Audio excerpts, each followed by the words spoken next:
Sabahınız xeyir olsun. Şənbə səhəri Sabaha Elnarə ilə Real Televiziyasının efirində yayımdadır və bugün çox vacib bir mövzu ətrafında danışacağıq.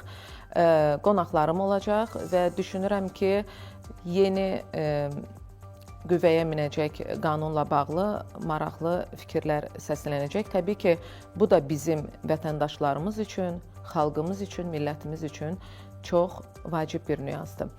Və təbii ki, geridə qoyduğumuz 5 gün ərzində də vacib xəbərlər baş verib və istəyirəm ki, bu xəbərlərin qısa xülasəsi ilə sizi tanış edim. Beləliklə başlayaq. Azərbaycan Prezidenti İlham Əliyev mayın 23-də Türk Dövlətləri Təşkilatının Daxili İşlər Nazirlərinin ikinci görüşünün iştirakçılarından ibarət nümayəndə heyətini qəbul edib. Qeyd edək ki, Türk Dövlətləri Təşkilatının qeyri-rəsmi zirvə görüşü 2 gün bundan əvvəl mayın 21-də Macaristanda keçirilib. Xatırladım ki, birinci qeyri-rəsmi zirvə görüşü ötən il Şuşa şəhərində keçirilmişdi. Rəsmi zirvə görüşü elə bu ildə Azərbaycanda keçiriləcək. Qafqaz Müsəlmanları İdarəsi tarixi qərar qəbul edərək İrəvan qazısı postuna təyinat həyata keçirib. Qazılar Şurasının toplantısında sədr müavini Hacı Bəxtiyar Nəcəfov İrəvan qazısı vəzifəsinə seçilib. Qeyd edim ki, İrəvan müsəlman şəhəri olub və Cənubi Qafqazda əsas İslam mərkəzlərindən biri də elə İrəvanda olub. Bu il həcc ziyarəti üçün Azərbaycan zəvvarlarına 1250 nəfərlik kvota ayrılıb və kvota tam şəkildə dolub. Bununla bağlı Qafqaz Müsəlmanları İdarəsi məlumat yayıb. İlk zəvvar qrupu mayın 25-i, yəni sabah yola düşəcək. Onlar 4 qrup təşkil edir. Digər zəvvar qrupları mərhələli şəkildə hər gün olmaqla mayın 31-nə kimi həcc ziyarətinə yola düşəcəklər. Əsas həcc ayinləri iyunun 4-də olacaq. Allah qəbul etsin. Mayın 23-də 232 nəfərdən ibarət 49 ailə doğma yurtlarına, Ağdam rayonunun Kəngərli kəndinə köçüblər. Onlara yeni tikilmiş fərdi yaşayış evlərinin açarları təqdim edilib. Xatırladaq ki, hazırda Qarabağda və Şərqi Zəngəzurda ora köçürülən keçmiş məcburi köçkünlərlə yanaşı ümumilikdə 40 mindən çox insan yaşayır. Bugün bir neçə saat sonra Şuşada Xarı Bülbül 8-ci Beynəlxalq Folklor Festivalı başlayır. Festival sabah da davam edəcək. Realın xəbər komandası həmişə olduğu kimi bu ildə festivalı geniş şəkildə işıqlandıracaq. Xatırladaq ki, bu festival ilk dəfə 1989-1991-ci illərin may ayında Şuşada, Qarabağın bölgələrində keçirilib. 30 illik fasilədən sonra 2021-ci ilin 12-13 may tarixlərində Heydər Əliyev Fondunun təşkilatçılığı ilə festival yenidən təşkil edilib. Qohum evliliyini qadağan edən qanun iyulun 1-dən qüvvəyə minəcək. Bu addımın əsas məqsədi qohum evliliklərinin nəticəsində doğulan uşaqlarda genetik xəstəliklərin yaranma riskini azaltmaqdır. Qohum evliliklərinin qadağan edilməsi məsələsi cəmiyyətdə geniş müzakirə olunur. Biz də müzakirə edəcəyik, çünki yeni məhdudiyyətlər yalnız rəsmi nikahları əhatə edir. Qeyri-rəsmi nikahlar hələ də qanunla tənzimlənmir və bu sahədə hüquqi məsuliyyət mövcud deyil. Sujetimiz var, izləyək, Sabaha Elnarə ilə yayımdadır. İyulun 1-dən yaxın qohumlar arasında nikahın qadağan olunması ilə bağlı qanun qüvvəyə minir. Bununla da əmi, xala, bibi və dayı uşaqları arasında evliliyə qadağa qoyulur. Qanun Ailə Məcəlləsinə edilən dəyişikliklərə əsasən tətbiq edilir. Yeni qadağa ailə institutunun möhkəmləndirilməsi, ailələrdə sağlam mühitin yaradılmasının təmini üçün müəyyənləşdirilib. Həmin qanuna əsasən bioloji nənəsi, babası eyni olan uşaqlar arasında nikahların bağlanmasına qadağa qoyulub, eyni zamanda əmi, dayı, qardaş, bacı qızı ilə və bibi, xala, qardaş bacı oğlu ilə nikahın bağlanmasına da qadağa qoyulub. Son dövrlər doğumlara baxsınız, nə qədər fəsadlar törətdiyini, qohum evliliklərini nəzərə alsaq, doğru vaxtında verilmiş bir qərardır. Təcrübəyə əsasən sözügedən nikahların bir qismində fərdlərin razılıqları nəzərə alınmır. Ailə daxili təzyiqlə qurulan bu cür evliliklər ailə daxili münasibətlərdə gərginlik və uğursuzluqla yekunlaşır. Lakin cəmiyyətdə öz istəyi ilə qan bağı olanlarla qohum evliliyinə razılaşanlar da kifayət qədərdir. Çox eşitmişəm qohum evliliyi haqqında.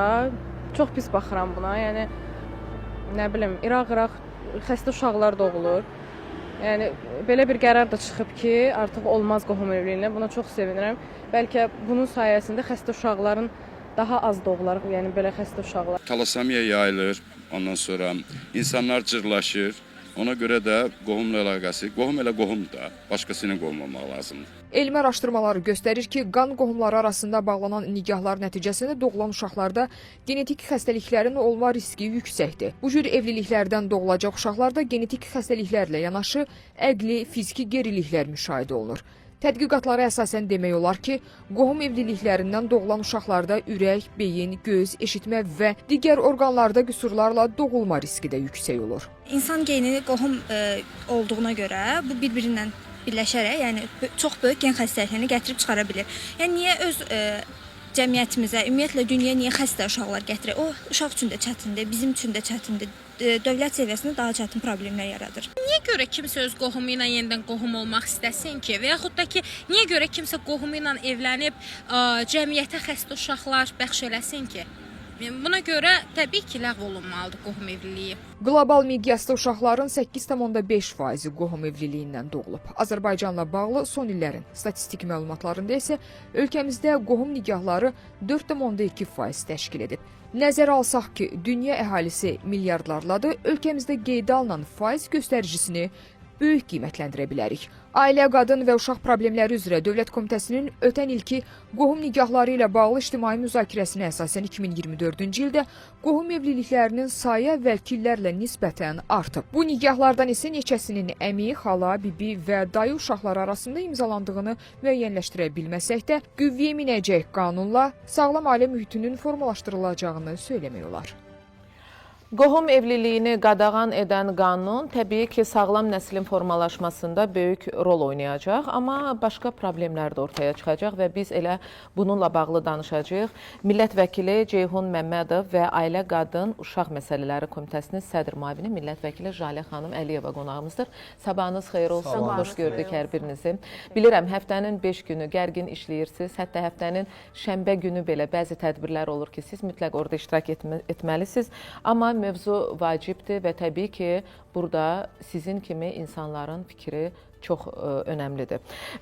Azərbaycanda qohum evliliklərinə qoyulan qadağa təbii ki, bir neçə mühüm nəticələri olacaq, amma qeyd etdiyim kimi başqa problemlər də yaradacaq. İstəyirəm ki, bu haqda danışaq. Gəlin əvvəl bir müsbət nəticələrdən danışaq. Çünki təbii ki, bu qanun uzun illərdir, yəni bu mövzu müzakirə olunur və təbii ki, artıq qanun qüvvəyə minirsə, deməli, burada çox müsbət nəticələr var. Başlayaq. Jalə xanım, buyurun. Təşəkkür edirəm. Əvvəla bizi izləyən hər kəsin sabahı xeyir olsun və hər birinizə uğurlar arzulayırıq. Çox əhəmiyyətli bir mövzu ətrafında əlbəttə bugün müzakirə aparırıq. Biraz əvvəl sujetdə də qeyd edildiyi kimi bugün cəmiyyətin əlbəttə ki, mən deyərdim ki, hər bir fərdini əhatə edən bir məsələdir və ötən il artıq bu qanun qəbul edildi, bilirsiniz, məlum olduğu kimi və 1 iyul tarixindən etibarən qanun qüvvəyə minir. 1 ilə yaxın bir belə deyək ki, müddət verildi. Hal-hazırda həmin tarixə qədər deyək ki, artıq izdivaca hazırlaşan, nişanlı olan ailələrdə bu məsələnin həllinə belə deyək ki, bir humanistcəsinə yanaşılıb, imkan yaradıldı ki, bu 1 il ərzində deyək ki, bu məsələ ailələr tərəfindən həllini tapmış olsun. Və bəli, 1 iyul tarixindən etibarən artıq qanun qüvvəyə minir və düşünürük ki, bu həqiqətən də çox lazımlı bir qanundur. Bu, belə deyim ki, artıq cəmiyyətdə bir həyəcan təbili çalınmasının arxasından gələn bir səsləniş idi bu. Hər birimizə məlumdur ki, irsi qan xəstəlikləri, qohum evliliklərindən doğan problemlər bugün baş alıb gedir.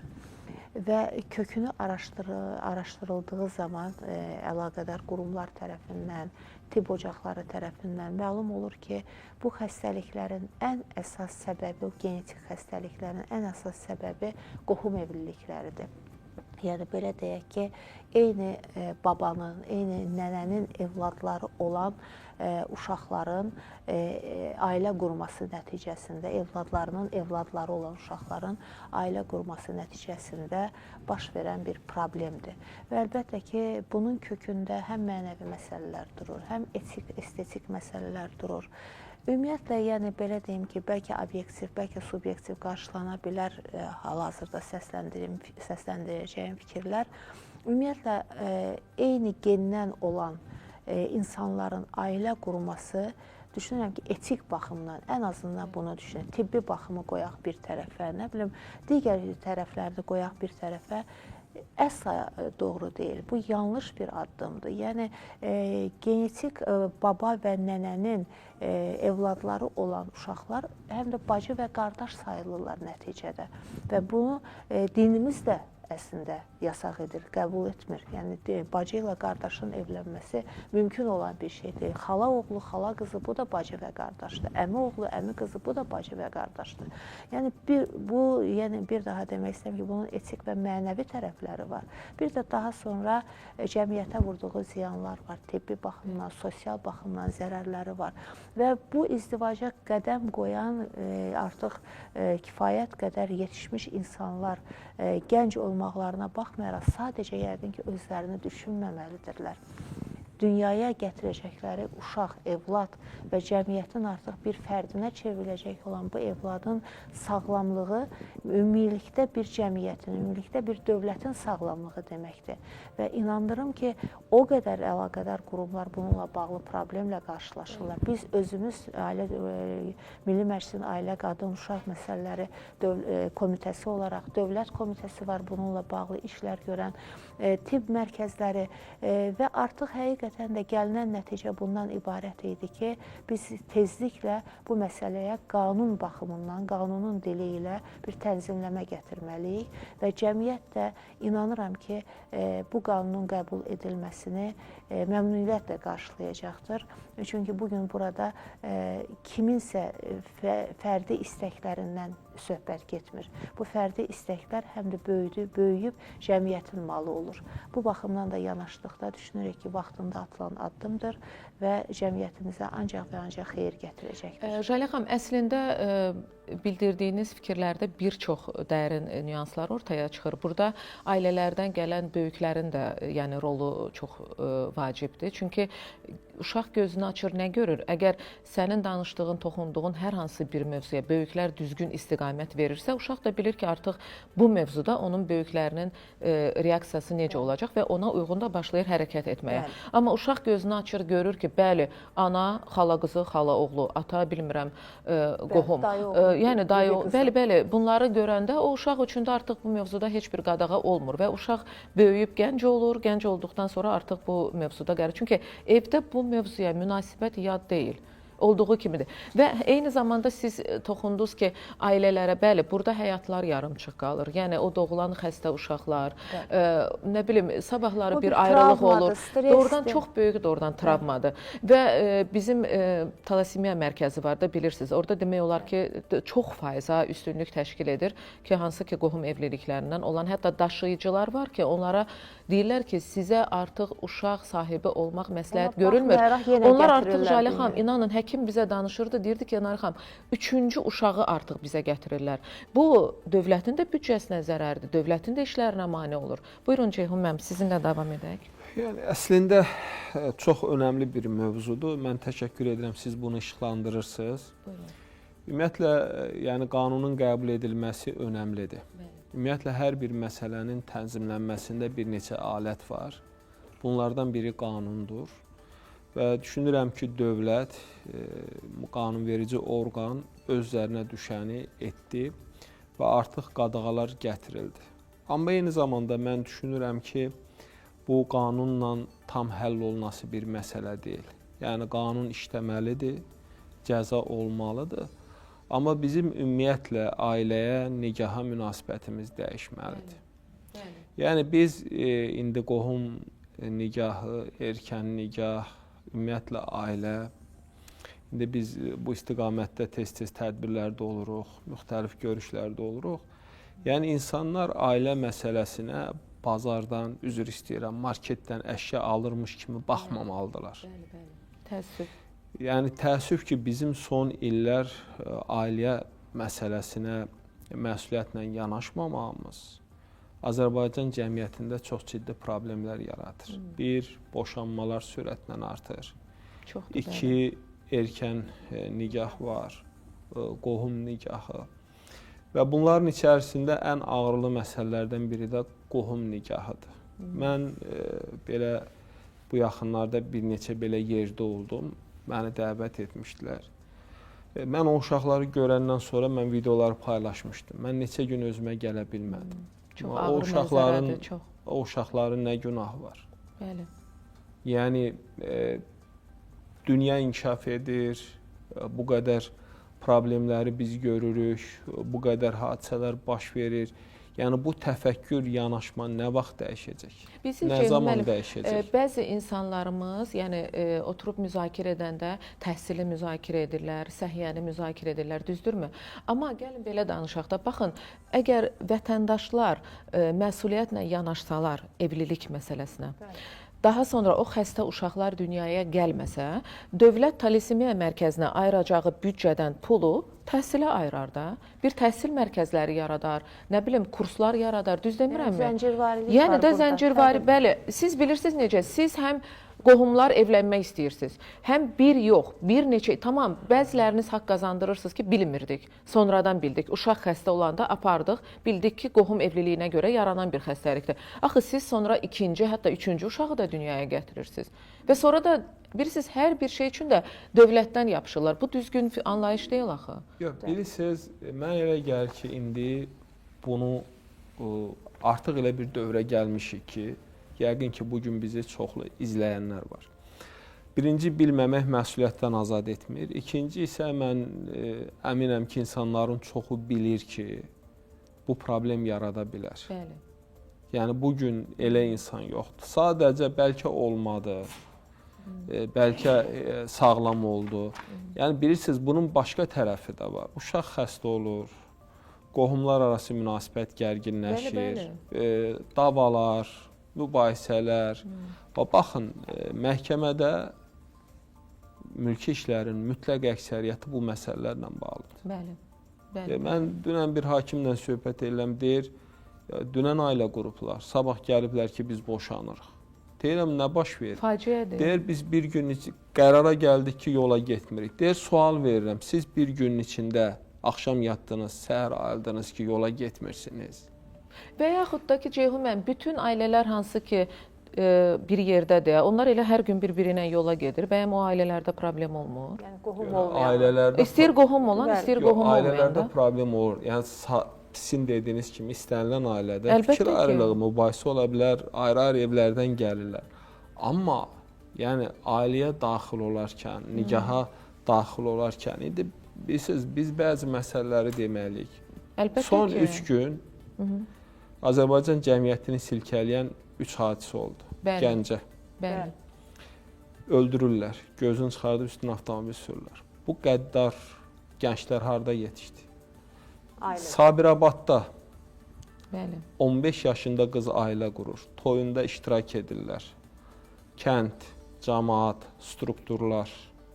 Niyə buna bir ictimai yanaşma da olmadı? Niyə bir reaksiya da olmadı? Hələ gedib o toyda da iştirak edirlər. Siz demişkən hamı deyir ki, dövlət eləsin, dövlət müdaxilə eləsin. Dövlət deyəndə deyirlər, dövlət niyə bizim ictimai həyata qarışır? Yəni, bu necə baş verir ki, 15-16 yaşında? Sonra 21 yaşlı bir oğlan da qeyri-rəsmi nigahda yaşadı, 15 yaşlı həyat yoldaşını qətlə yetirib. Bunlar üzə çıxanlardır. Bəli. Yalnız bu deyil ki, indi mən bəzən deyirəm, valideyn, o bizdə bir söz var, valideyn qız yükünə duz yükü kimi baxmalı deyil. 15 yaşı oldu, canımı qurtarım, getsin, ailə qursun. Bu 15 yaşında qız həyatı dərk eləməyib.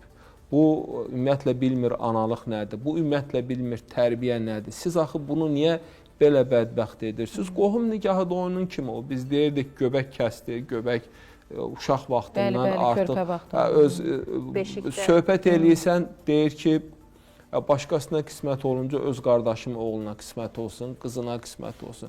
Siz bunun sonrasını fikirləşmirsiniz ki, bu hara aparır və əgər bunu görmək istəyirsinizsə, gedin sizin dediyiniz kimi həmin bax o müalicə yerlərinə, gedin həmin xüsusi evlər var, müəssisələr var. Görün o uşaqlar orada nə qədər əziyyət çəkirlər. Onların müəllimləri nə qədər əziyyət çəkir, cəmiyyət nə qədər əziyyət çəkir. Sizin dediyiniz formada dövlətin buna nə qədər vəsaiti gedir. Biz bu vəsaiti daha başqa yerlərə xərcləyə bilərik. Elə ailələr özləri əziyyət çəkir. Mən indi son bir neçə gündə bir neçə yerdə olmuşam. Mən hər dəfə o valideynləri görəndə özümə gələ bilmirəm. Yəni siz o valideynin üzündə yazılıb ki, bu valideyn nə qədər əzab çəkir. Valideyn nə qədər məşəqqət çəkir. Çünki bütün gün uşağı oradan bura aparır, buradan aparır, oradan aparır. Valideyn işini də tərk edir, hər şeyi təzyiq edir ki... Hələ bunun üstündə ayrılanlar da var, o qədər həyatları məhv olur. Əlbəttə ki, əlbəttə və bu ağır bir prosesdir və bunu da insanlar anlamalıdır. Bilirsiniz, indi qanun var. Amma yenə də altda, küncdə, bucaqda, orada, burada bunu etməyə çalışanlar olacaq. Bunu ictimai şuur formalaşmalıdır, məsuliyyət olmalıdır. İnsanlar dərk etməlidir ki, yəni ailə məsələsi, nikah məsələsi sıradan bir məsələ deyil. Cəmiyyəti ailələr formalaşdırır. Biz sağlam ailə böyütməliyik. Bax, indi bayaq 4,5 deyildi. Bu kiçik rəqəm deyil. Az və bu arta da bilər. İnsanlar ona görə çox diqqətli olmalıdırlar. Bir mənfi tərəflərindən biri də odur ki, biraz əvvəl Ceyhun qeyd etdiniz, indi bu rəsmi olaraq bu qanun rəsmi hissəyə təsir edəcək də. Amma gizlin öz ailə içərisində, ailə arasında nə qədər yenə də evliliklər olacaq qohumlar arasında. Əgər 15-16 yaşında olursa, uşaq da dünyaya gəlir. Yəni xəstə olsa yenə də gəlib o mərkəzlərdə dövlət hesabına valideynlərin çəkdiyi əziyyətlə, əzabla, bu travmalarla dövlət də buradan pul verməlidir, büdcə ayırmalıdır. İkinci bir tərəfdən də ki, uşağın məktəb yaşı gələndə məktəbə gedir. Ata da bir dənə gedəcək notarial qaydada öz soyadını verəcək. Yəni vəssalam, bitdi, getdi. Mən düşünürəm... Bu o deməkdir ki, şuur dəyişməlidir, düşüncə, yanaşma dəyişməlidir. Ceyhun müəllim çox doğru qeyd elədi. Yəni sadəcə qanun qəbul etməklə biz tam deyək ki, nəticə əldə edəcəyik demək mümkün deyil. Çünki bu o qədər həssas bir məsələdir ki, və ümumiyyətlə o qanunların ki, arxasında fərdlər dayanır, cəmiyyətin müəyyən təbəqələri dayanır, onların özündən belə deyim ki, bir sosial çağırış gəlməsi çox əhəmiyyətlidir. Yəni bu qanunun mahiyyətinin dərk edilməsi çox əhəmiyyətlidir. Yəni qanunu dövlət sadəcə qadağa qoymaq üçün qəbul etmir. Bu qanunun arxasında insan taleyi dayanır birinci növbədə. Cəmiyyətin formalaşması dayanır, cəmiyyətin saflaşması dayanır. Və həmin ailələr düşünməsinlər ki, bu qanunun qəbul edilməsi onların hüquqlarını pozur. Əsla və əsla. Azərbaycan demokratik bir ölkədir. Hər bir vətəndaşın hüquqlarına hörmətlə yanaşılır. Konstitusiyamızın ana maddəsi hər bir insanın, hər bir vətəndaşın qanun qarşısında bərabər hüquqlu olduğu, cavabdeh olduğu müddəalar var. Və cavabdehliyimiz bəli. Dövlət bizə bərabər hüquq tanıyır. Amma bu bərabər hüquq qarşısında da əlbəttə biz bir-birimizin hüquqlarına biz özümüz hörmətlə yanaşmalıyıq. Bizim vətəndaşlıq cavabdehliyimiz var, vətəndaşlıq məsuliyyətimiz var. Ən birinci məsuliyyət. Yəni və bu söylədiklərimiz əsla və əsla yanlış anlaşılmasın. Gəlişi gözəl deyək ki, sadəcə statistik bir məlumat xatirinə deyilmiş bir fikir kimi qarşılanmasın. Belə deyim ki, bunun arxasında həqiqətən də insan taleyinin olduğunu izləyənlərimiz də dərk etməlidirlər. O ailələr də dərk etməlidirlər. Baxın, söylədiniz ki, tamam, rəsmi tərəfdən qəbul edilməzdi, qadağa qoyuldu. Amma bu dəfə başqa yollara başvuracaqlar və zaten artıq bunun belirtiləri də gəlir. Ceyhun müəllim, artıq eşidirik ki... İyulun 1-nə kimi bir yarış var, bir qaçış var ki, tez eləyin. İnanılmaz dərəcədə, belə deyim ki, say artıb, nikah üçün müraciətlərin sayı artıb. Və bunların da əksəriyyəti bax elə bu qohumlardır yenə də. Yaxşı, bunu özləri dərk etməlidirlər. Və deyək ki, rəsmi nikaha girə bilmədilər, baş vuracaqlar. Bu mövzu da çox bugün aktualdır. İmam nikahına, molla nikahına və yaxud öz aralarında razılıqla. Axı, hara qədər? Yəni, insan özünü aldatmağından pis bir şey yoxdur yəqin ki, bu dünyada. Bir də istəyirəm, baxın, bir çağırış edək buradan, elə mövzu düşmüşkən, söhbət düşmüşkən. Baxın, bizi izləyənlər, əziz Azərbaycan vətəndaşı, dövlət sizin yanınızdadır. Rəsmi olaraq da nikaha girdiyinizdə və boşandığınızda dövlət sizi boşamır ki. Özünüz qərar verib evləndikdə dövlət sizin yanınızdadır. Özünüz qərar verib boşandıqda rəsmi nikahlardan söhbət gedir hələ. Dövlət sizin yanınızdadır. Uşaqlara veriləcək alimentlərdə dövlət və onun qanunları sizin yanınızdadır. Uşaqlara baxa bilmədiyinizdə dövlət sosial olaraq yardımla sizin yanınızdadır. Gəlin bir də qeyri-rəsmi nikahlara baxaq. Elə qohum evlilikləri də bura təbii ki, daxil olmaqla. Siz sonra xəstə uşaq dünyaya gələndə, hələ birinci başlayaq konfliktlərdən. Rəsmi nikah yoxdur, amma ayrılmaq var, konflikt var, zorakılıq var, dövlətə imdada gəlirsiniz. Daha sonra uşağın hansısa bir səhhəti ilə bağlı problemlərdə yenə dövlətin üstünə gəlirsiniz. Uşağınız məktəbə gedirsə, ona hansısa bir kömək yenə də. Yəni, demək istəyirəm ki, əgər siz qanun çərçivəsində bunu, çünki qohum evliliyi olsun, digər evliliklər olsun, sizin əgər qeyri-rəsmi nikahınız varsa, sonda ana və uşağı qalır ortalıqda. Yəni, ata çıxdı, getdi, imtina etdi, ayrıldı.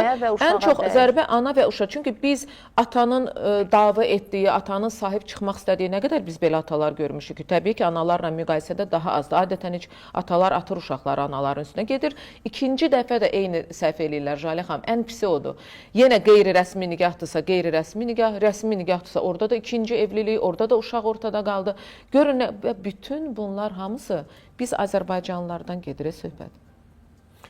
Yəni, tamamilə doğrudur. Bilirsiniz, bax, bir problemin başqası da odur. Mən bayaq dedim, yəni, bugünkü reallıqlar çərçivəsində, yəni 15 yaşında, 16 yaşında, 17 yaşında, 18 yaşında, hələ 20 yaşında da bir xanım, bir gənc tam formalaşmır. Yəni, indi bəzən müxtəlif fikirləri gətirir, yəni həyatı dərk eləmir, bunun bir ana kimi formalaşmasına zaman lazımdır, adaptasiyasına zaman lazımdır. Və bu 15-16 yaşında nikahların ən böyük problem tərəfi odur ki, bu rəsmiləşdirilmir. Yəni, hansısa bir hüquqi akt yoxdur.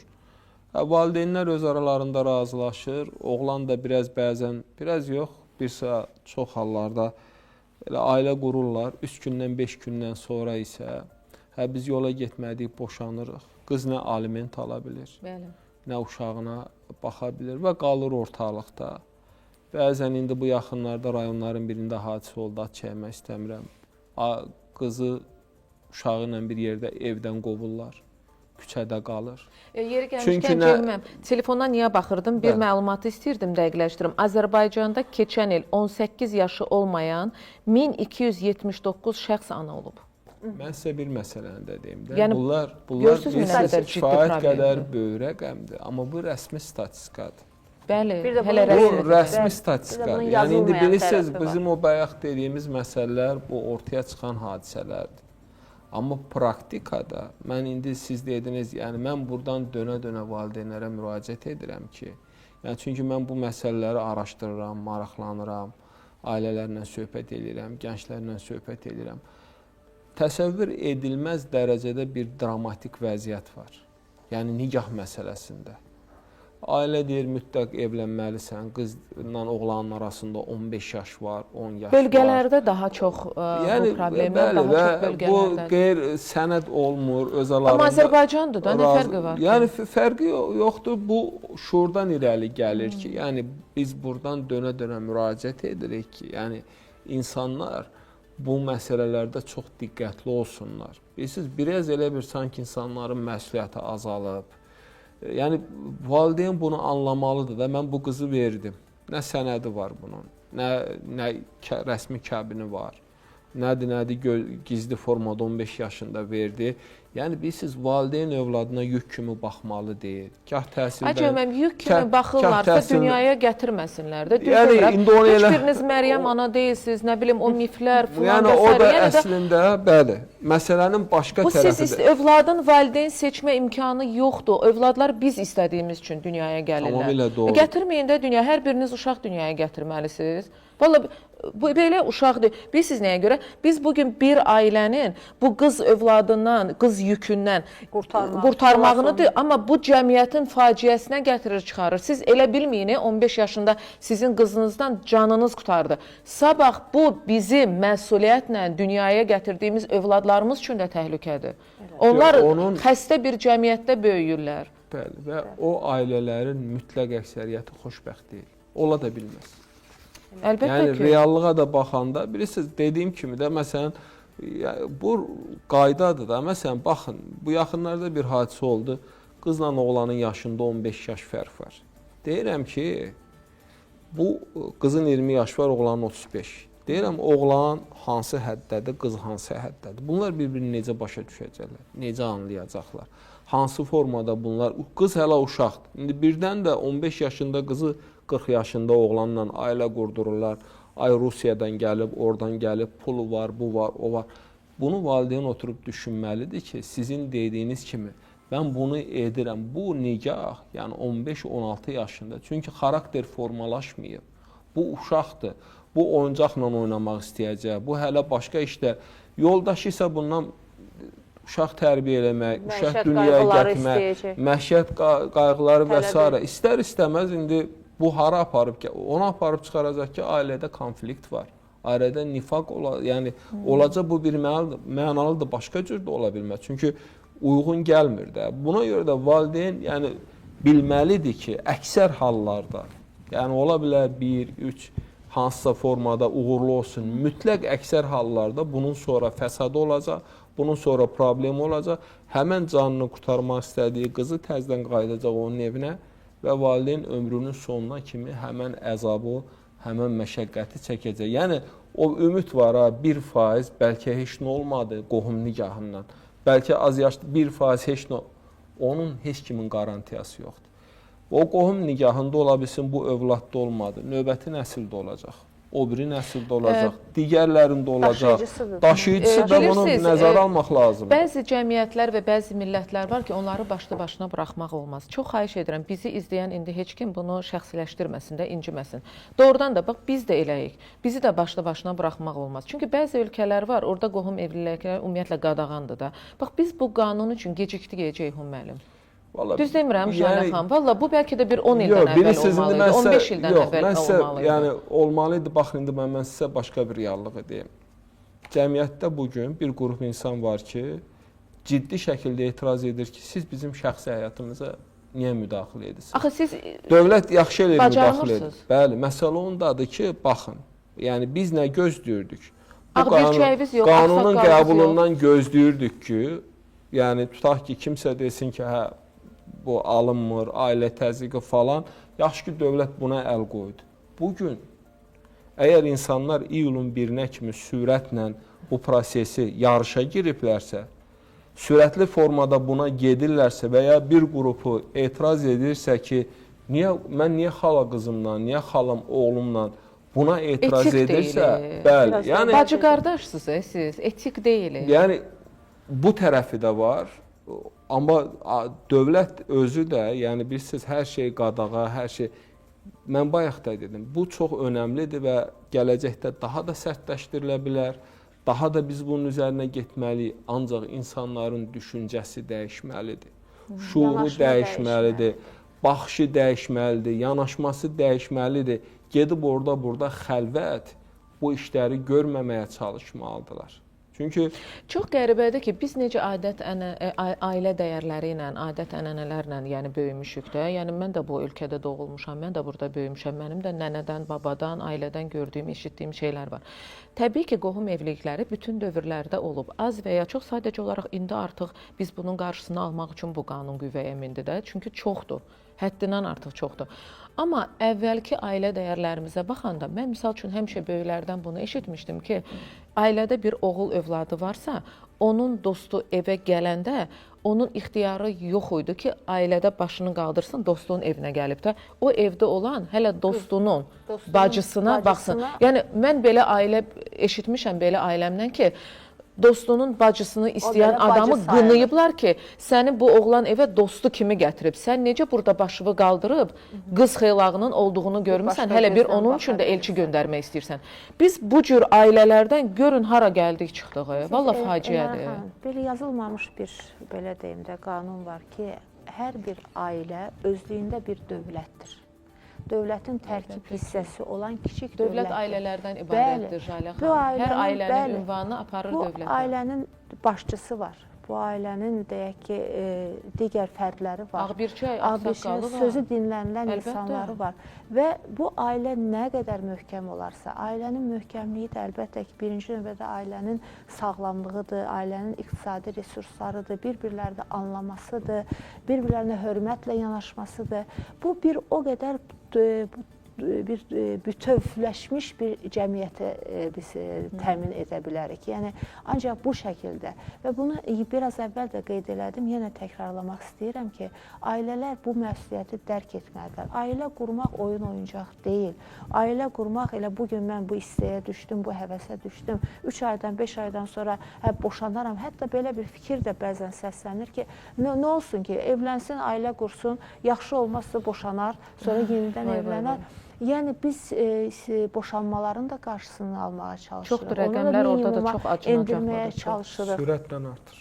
Və bu hadisələrdən, bu izdivaclardan yaranan problemlər, ailə daxili problemlər, münaqişələr, bu gün qaçınılmaz olan məişət zorakılığı, hər gün bu hadisələrlə qarşılaşırıq. Cəmil müəllim qeyd elədi, bütün cəmiyyətimiz sarsılıb son günlərin hadisələrindən. Bu qəddarlıq, bu qərəz hara başına alıb gedir? Yəni, bütün bunların kökündə ailənin tərbiyəsi dayanır. Mən hər zaman söyləyirəm, bütün müsahibələrimdə bir daha qeyd edirəm ki, siz də biraz əvvəl söylədiniz, hər şeydə dövləti günahlandırmaq, dövlətdən nəyisə tələb etmək olmaz. Hər bir evlad, hər bir uşaq birinci növbədə bir kişinin, bir qadının genetik daşıyıcısıdır, qan daşıyıcısıdır və bir ailədə gözü açır. Yaxşı və ya pis, möhkəm və yaxud sarsılmış bir ailə təməli üzərində, amma bir ailədə bir kişi və bir qadının evladıdır və birinci növbədə də əlbəttə onun elə ilk addımlarından, ilk nəfəs almasından da məhsul həmin ailədir. Ailədə göz açır, ailədə böyüyür müəyyən bir yaşa qədər, sonra deyək ki, tərbiyə müəssisələrinə yönləndirilir, daha sonra məktəbə, daha sonra daha etapla, yəni təməl sağlam olur. Böyüyür, yeniyetməlik çağı, gənclik və s. Amma cəmiyyətə aid olmadan əvvəl hər bir canlı, hər bir evlad öz ailəsinin deyək ki, fərdidir. Buna görə də onun həm bugünü, həm gələcək taleyinin təməli həmin ailədə qurulur və bu ailə dərk etməlidir qurularkən ki, mən nə dərəcədə sağlam ola biləcəm hər mənada, həm tibbi baxımdan, həm şuur baxımdan, həm iqtisadi baxımdan bütün bunlar düşünülmədən addım atıla bilməz. Yəni, söyləyirsiniz, yaxşı, bir dəfə bilmədi, başa düşmədi, bəlkə, nə bilim, anlamayıb ki, belə bir şey ola bilər, nəticəsi belə pis ola bilər. Amma nəticə oldu və söyləndi ki, sizdə irsi qan xəstəliyi var və siz evlənə bilməzsiniz, sizin evladınız ola bilməz. İkincini nəyə görə dünyaya gətirirsən, üçüncünü nəyə görə dünyaya gətirirsən və belə hadisələr həddindən artıq çoxdur. Gəlirlər elə bir vəziyyətdə, elə bir acınacaqlı vəziyyətdə deyək ki, qəbula gəlirlər. Yanında 3-4 uşaq və hamısı xəstə. İnsanın ürəyi ağrıyır və hansı şəkildə yardım edə bilərsən sən bunlara? Bu xəstə uşağı yenidən sağlam edə bilmirsən və nə olur? Bunun arxasından biraz əvvəl söylədik, zəncirvari olaraq bu uşağın müalicəsi üçün deyək ki, en sayda həm maddi baxımdan, həm mənəvi baxımdan hər şeydən geri qalır o uşaq, təhsil də ala bilmir. Problemlər, yəni təhsil ala bilmir, cəmiyyətdən aralanır və s. Sosial həyatı olmur. Kimsə ona deyək ki, yuxarıdan aşağı baxmağa başlayır və burada sadəcə talisemiyadan getmir söhbət, sadəcə hemofiliyadan söhbət getmir. İflic olan uşaqlar var ki, ömür boyu əlil arabasında autizmdən qalmaq məcburiyyətində qalır və o valideyn də dünyanı tərk etdikdən sonra həmin o insanın artıq Kim yetişmiş, onun sonu nə olacaq? Yəni bütün bunları düşünmək lazımdır. Mənə elə gəlir ki, ailə qurarkən mən nə dərəcədə, bəli, bu ailənin təməlini nə dərəcədə sağlam atıram. Yoxsa yəni olsun, sonra dövlət baxar, sonra nə bilim anam baxar, nənəm baxar. Bu şəkildə ailə qurulmaz bir mənalı olaraq demək istəyirəm. Mirşahin müəllim bir dəfə bir cümlə işlətdi. O qədər doğrudan da bizim üçün həm ciddi cümlədir, həm də doğrudan da o cümlənin altında ciddi məqamlar durur. Dedi ki, biz həmişə nəyə qorxu ilə baxmışıq? Hansısa bir orqanın çatışmazlıq xəstəliyinə, misal üçün qaraciyər çatışmazlığı və s. kimsə də adi bir həkim müayinəsindən keçəndə nəsə göstəricilər ora-bura, orqan çatışmazlığı, böyrək çatışmazlığı. Dedi, bizim ən böyük problemimiz vətəndaş məsuliyyətinin çatışmazlığıdır. Biganəlik. Bəli, hansısa orqan çatışmazlığı vallah bu mövzunun yanında çox kiçik qalır. Gözəl deyil. Həqiqətən. Təbii, bu bir mənalıdır. Bilirsiniz, özdə bir məsələ var. Mən sizə bir məsələni də deyim. Bu cür xəstəliklərin sayı da sürətlə artır. Çox. Ümumiyyətlə, autizmdir, iflicidir və s.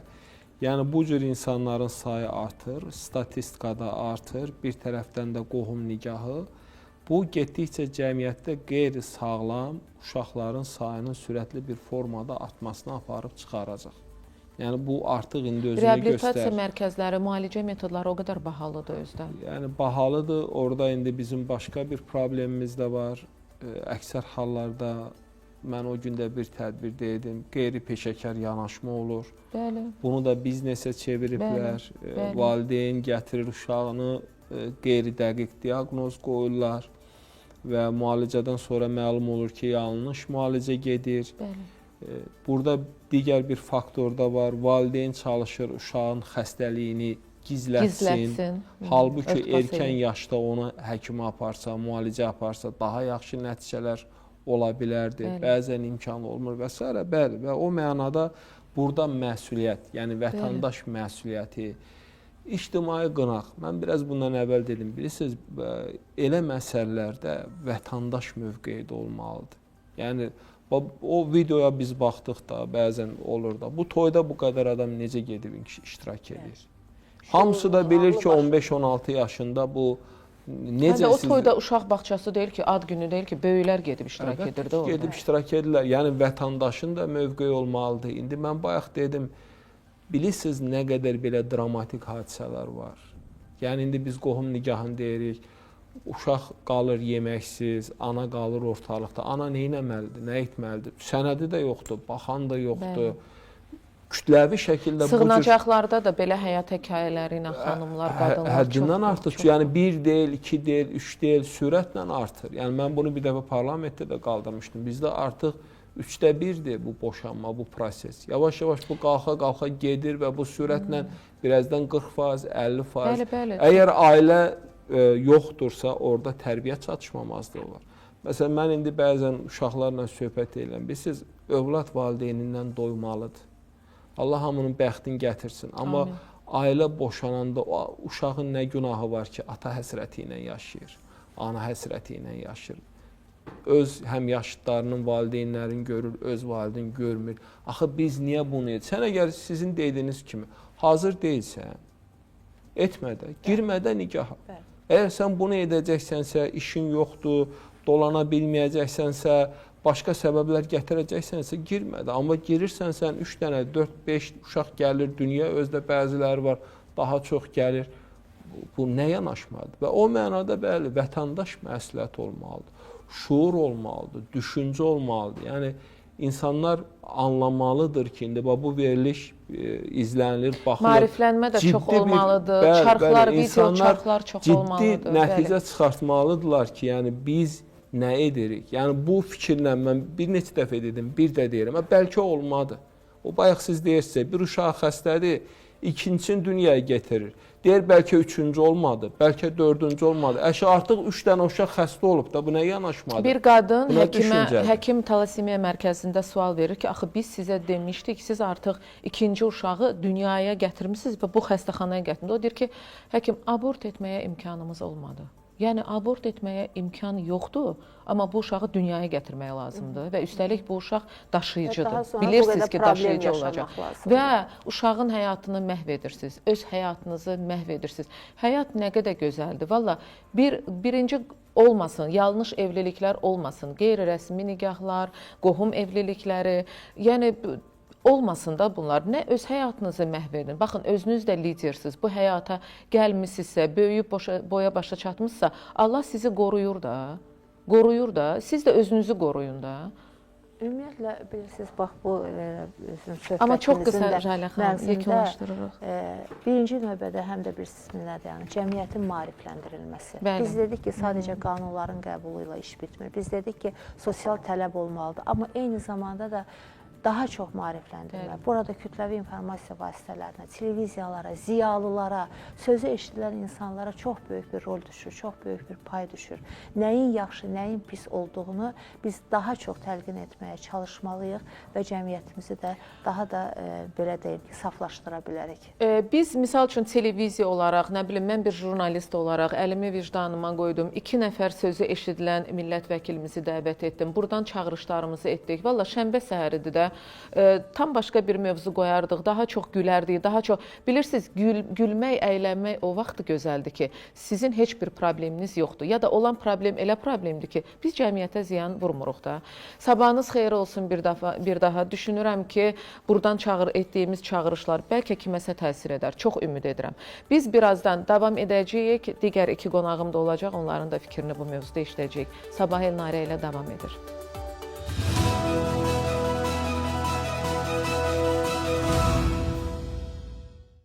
İyulun 1-dən yaxın qohumlar arasında nikahın qadağan olunması ilə bağlı qanun qüvvəyə minir.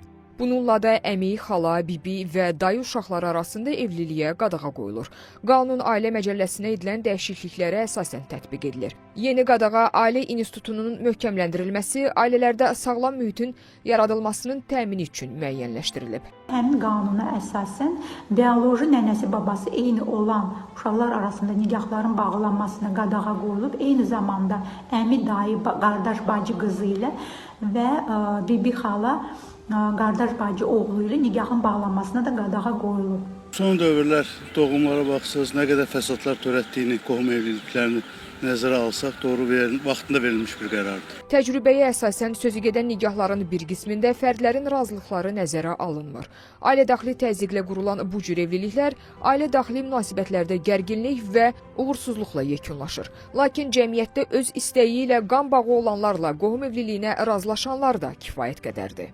Çox eşitmişəm qohum evliliyi haqqında. Çox pis baxıram buna. Yəni nə bilim, İraq xəstə uşaqlar doğulur. Yəni belə bir qərar da çıxıb ki, artıq olmaz qohum evliliyinə. Buna çox sevinirəm. Bəlkə bunun sayəsində xəstə uşaqların daha az doğular, yəni belə xəstə uşaqlar. Talasamiya yayılır, ondan sonra insanlar cırlaşır.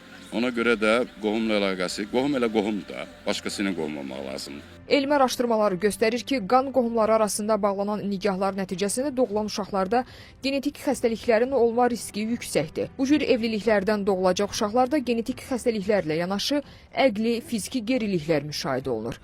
Tədqiqatlara əsasən demək olar ki, qohum evliliklərindən doğulan uşaqlarda ürək, beyin, göz, eşitmə və digər orqanlarda qüsurlarla doğulma riski də yüksək olur. İnsan geni qohum olduğuna görə bu bir-birindən birləşərək, yəni çox böyük gen xəstəliklərini gətirib çıxara bilir. Yəni niyə öz cəmiyyətimizə, ümumiyyətlə dünyaya niyə xəstə uşaqlar gətirir? O uşaq üçün də çətindir, bizim üçün də çətindir. Dövlət səviyyəsində daha çətin problemlər yaradır. Niyə görə kimsə öz qohumu ilə yenidən qohum olmaq istəsin ki? Və yaxud da ki, niyə görə kimsə qohumu ilə evlənib cəmiyyətə xəstə uşaqlar bəxş eləsin ki? Buna görə təbii ki, ləğv olunmalıdır qohum evliliyi. Qlobal miqyasda uşaqların 8,5% qohum evliliyindən doğulub. Azərbaycanla bağlı son illərin statistik məlumatlarında isə ölkəmizdə qohum nikahları 4,2% təşkil edib. Nəzərə alsaq ki, dünya əhalisi milyardlarladır, ölkəmizdə qeydə alınan faiz göstəricisini böyük qiymətləndirə bilərik. Ailə, Qadın və Uşaq Problemləri üzrə Dövlət Komitəsinin ötən ilki qohum nikahları ilə bağlı ictimai müzakirəsinə əsasən 2024-cü ildə qohum evliliklərinin sayı əvvəlki illərlə nisbətən artıb. Bu nikahlardan isə neçəsinin əmi, xala, bibi və dayı uşaqları arasında imzalandığını müəyyənləşdirə bilməsək də, qüvvəyə minəcək qanunla sağlam ailə mühitinin formalaşdırılacağını söyləmək olar. Real televiziyasının efirində Sabah Elnarə ilə davam edir. Sujetdən də məlum olduğu kimi mövzumuz qohum evlilikləri ilə bağlıdır. İyul ayının 1-dən etibarən qohum evlilikləri ilə bağlı qanun qüvvəyə minir və biraz əvvəl verilişimin birinci hissəsində digər qonaqlardan eşitdiyi məlumatlar əslində cəmiyyətimizin faciəsindən xəbər verir. Yəni bu mövzuda, bu profildə ki, bəs-bəsə artıq iyulun 1-nə qədər başlanılıb daha sıx-sıx toylar etməyə ki, yəni o qanuna qədər çatdıraq. Yəni dövlət burada qanun qüvvəyə mindirir, amma buradan da cəmiyyətimiz, yəni bəzi ailələrin davrandığı davranışa baxın. Mövzumu davam etdirirəm. Əməkdar İncəsənət xadimi Baba Vəziroğlu, sabahınız xeyir, xoş gəlmisiniz.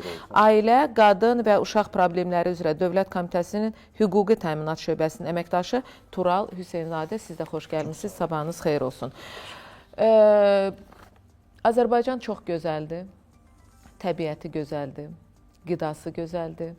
Gələn qonaqlar, hər kəs məmnun gedir, çünki istiqanlıyıq, hər kəslə öz dilində danışmağı sevirik, qonaqpərvərik. Necə ailə modellərimiz olub, tarixə nəzər salanda, hələ mən öz uşaqlığıma qaydanda necə ailələr görmüşük. Bugün də var o ailələr, çox şükür Allaha, amma çox təəssüflər olsun ki, qeyri-rəsmi nikahlar, qohum evlilikləri, qohum evliliklərinin yaratdığı problemlər ən əsas doğulan o ailələrdə, o nikah, yəni o münasibətlərdə doğulan uşaqların səhhəti ilə bağlı olan problemlər və dağılan həyat hekayələri. Yəni yaşamaq gözəldir. Yaşanmaq üçün hadisələr də var gözəl, amma yaşanmayan çox şeylər qalır. Buyurun. Baba mənim, buyurun. Mən Azərbaycanın gözəlliklərini saydınız. Mən ikisini də əlavə eləyirəm ki, Azərbaycanın həm gözəl qızları var, həm igid oğlanları var. Bəli. Amma nədənsə, həmişə belə olub. Amma nədənsə son zamanlar siz dediyiniz kimi o əsrlərlə, nə bilim, qərinələrlə o bərkimiş, o stabilləşmiş, öz yerini cəmiyyətdə möhkəmlətmiş modellərimizi çox təəssüf ki, unuduruq. İndi o gözəl qızlar, igid oğlanlar tamam başqa düşüncə sahibidirlər. Bilirsiniz də, siz də misal gətirdiniz, mən də görmüşəm öz həyatımda, öz kəndimdə, bölgəmdə görmüşəm ki, heç vaxt qohum qızına, ümumiyyətlə bir şey deyim də, yəni heç onların fikrindən belə keçə bilməzdi. Bu barədə düşüncə belə mövcud deyildi ki, kətdə qız axtaranda, rayonda qız axtaranda qohum evinə bir nəzər salınsın ki, orada kim var? Deyildi. Ümumiyyətlə deyildi. İndi biz müəyyən Rus məişətinin, Rus adət-ənənəsinin müəyyən çatışmayan o qədər cəhətləri var ki, amma ən gözəl bir şey orada nədir? Hamıya deyirlər bacı, sestra. Görmüsün. Sonra bir xeyli sonra sən müəyyənləşdirirsən ki, bu onun xalası qızıdır, bu onun əmisi qızıdır. Hamısına sestra deyirlər. Yəni sestra deyilirsə, bacı deyilirsə, artıq münasibətlər aydındır ki, burada qardaş-bacı münasibətləri var.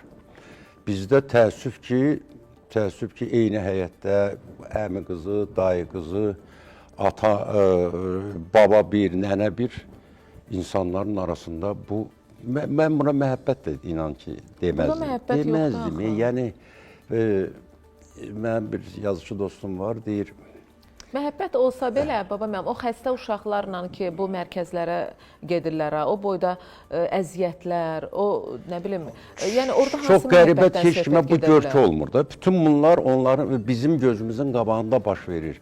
Çox qəribə ki, görkü olmur.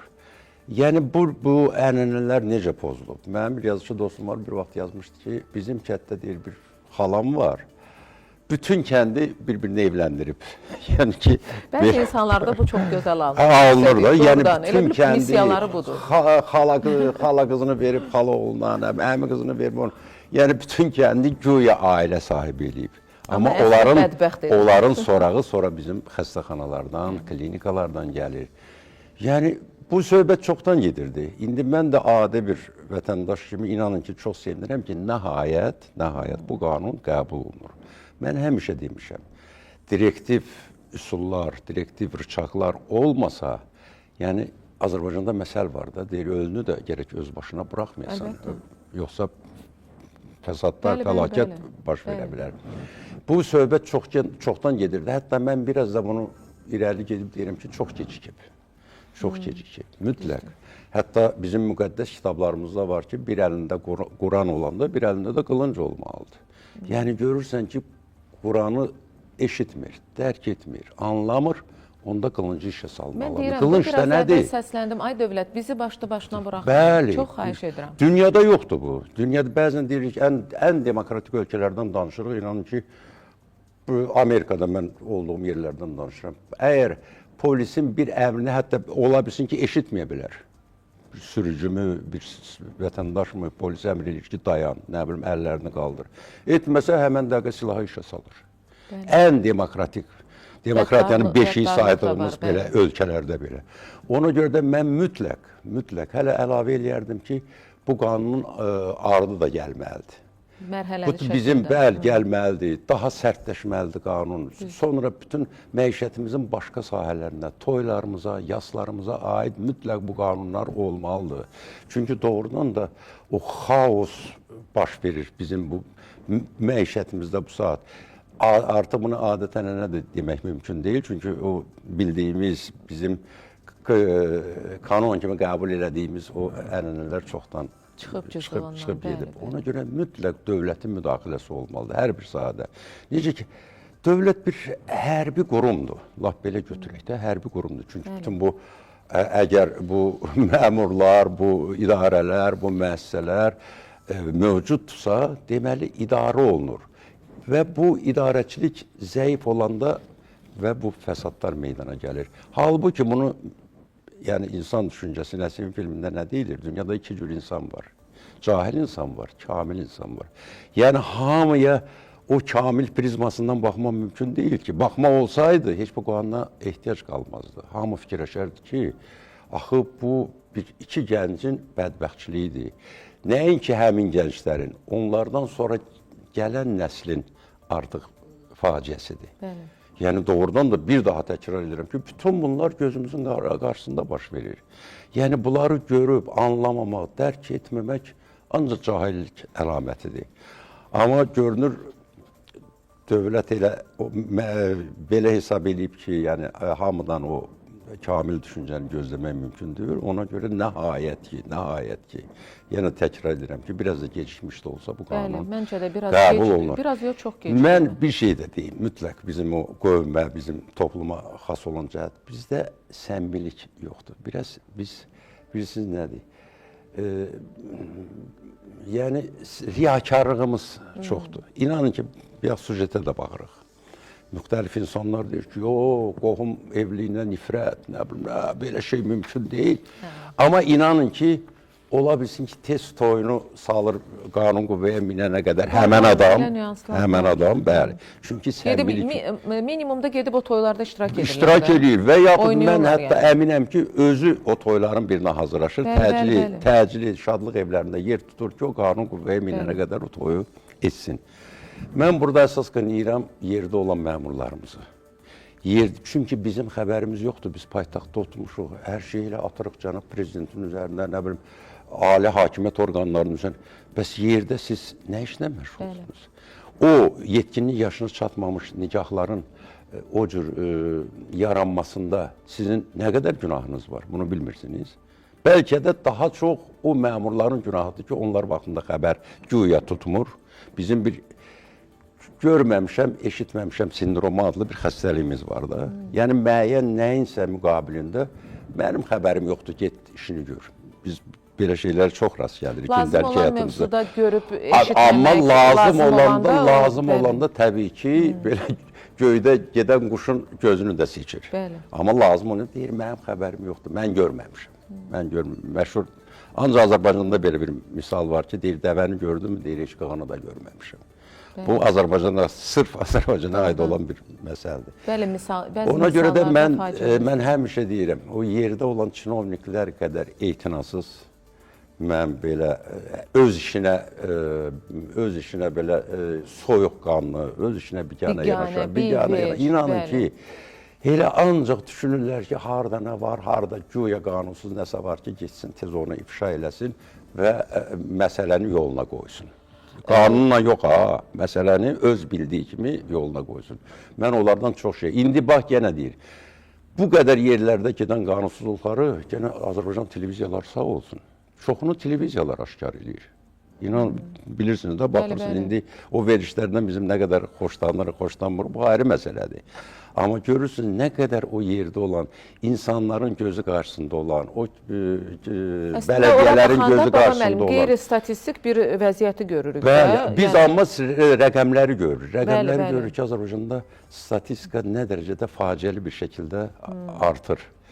Mən yenə təkrar edirəm ki, bu qanun da qəbul olunanda inanın ki, çoxu ola bilsin ki, başqa yola əl atacaq. Ola bilsin ki, vətəndaş nikahı ilə bu məsələni həll edəcək. Mən ona görə deyirəm ki, mütləq bu işə nəzarət olunmalıdır. Qanunlar hamısı gözəldir.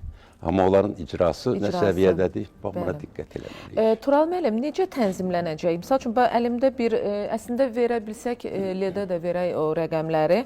2023-cü ildə Azərbaycanda 1935 qohum nigahı qeydə alınıb. Siz bunları bilirsiniz, siz üçün yeni deyil, mən tamaşaçılar üçün səsləndirəm. Çünki sujetimizdə gedən, həmin bu qanuna yer gəlmişkən bəndlərini də Tural müəllim hazırlayıbdır. İndi onlarla bağlı danışacaq. Baxın, burada da yazılıb, 2022-ci ildə bu rəqəm 2542 olub. Ən çox qohum nigahları Bakı, Mil, Muğan və Lənkəran, Astara bölgələrində müşahidə edilib. Deməli, qohum evliliklərində doğum risklərinə gələk. Qohum evliliklərində ölü doğum riski 2,4%, düşük riski isə 10,55% təşkil edir. Normal evliliklərdə bu risklər müvafiq olaraq 1,4 və 5,21% olub.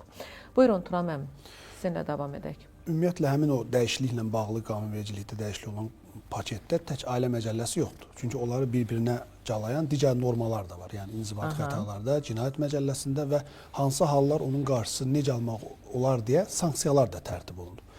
Çox gözəl qeyd olundu. Əslində, bir müddət aparılan maarifləndirmə siyasətində ortaya çıxır ki, insanlarımıza maarifləndirmə yox, qanunun sərt üzünü də göstərmək lazımdır. Çünki təsir eləmir. Uzun illər, eşitmiş olarsınız, 10 il bundan əvvəl erkən nicaha yox adlı silsilə tədbirlər var idi. Biz də onların içində olmuşuq, hər bir qurum ayrı-ayrı. Amma bu qədər hər hansı bir bizə müraciət, bu məsələlər varmı, yoxmu, necə eləmək olarmı deyə zəhlərin sayı o qədər çox deyildi. Qanun qüvvəyə minəndən dərhal sonra bizə bir gün ərzində bəzən 150-dən çox zəng gəlirdi ki, nədir, necə olacaq, kimlə evlənmək olar, bu məsələləri necə həll eləmək olar. Bəs bu haqda məlumat almaq ehtiqadınız yox idi. Səbəb necə oldu ki, bu qanun qüvvəyə minəndən sonra bizim nömrələr tapıldı, zəhlər olundu. Deməli, qanunun sərt üzü lazımdır. Buradakı dəyişikliklərin silsiləsi qısa olaraq belədir. Birinci növbədə ailə məcəlləsində dəyişikliyin ən əhəmiyyətli hissəsi nikah yaşının 1 yaş icazə ilə azaldılması məsələsi var. O tamamilə aradan qalxdı. Aradan niyə qalxdı?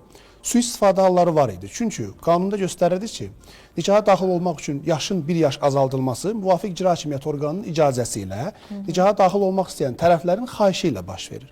Bu meyarlar müəyyən olunmamışdı deyə hansı xahişlər nə formada nəzərə alınsın. Onu qurumlardakı əməkdaşlar özləri qərar verirdi. Bu nə olurdu? Nənə ağır xəstə olurdu, bibi ağır xəstə olurdu. Onların nəsildə hər hansı bir insan vardı, toy görmək istəyirdi, onun dünyasını dəyişmə ehtimalı var. Ona görə nikah yaşını azaldıq.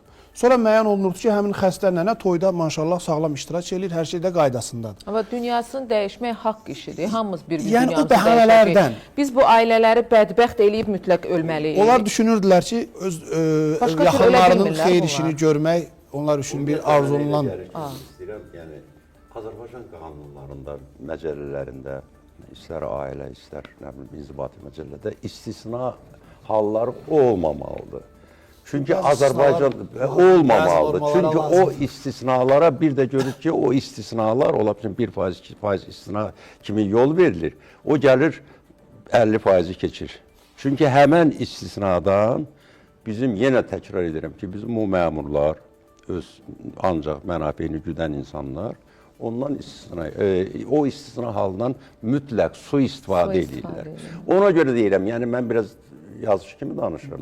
Təbii ki. Yox, siz Amma vətəndaşsınız, olmamalıdır. babam, siz ziyalısınız da. Siz Olmamalıdır. fikir bildirməlisiniz. Mən də bu valla mövzularda. görmüşəm Biz ki, mövcud normalarda, üzr istəyirəm. Buyurun, Mövcud buyurun. normalarda bir norma həm mübahisəni təmizləmirsə və yaxud da siz deyən kimi istisna orada nələrsə, nələrdənsə istifadə olunur. qərəzli istifadəyə yol açırsa, dövlət onu dəyişir. Necə bu olduğu üçün. Bəli.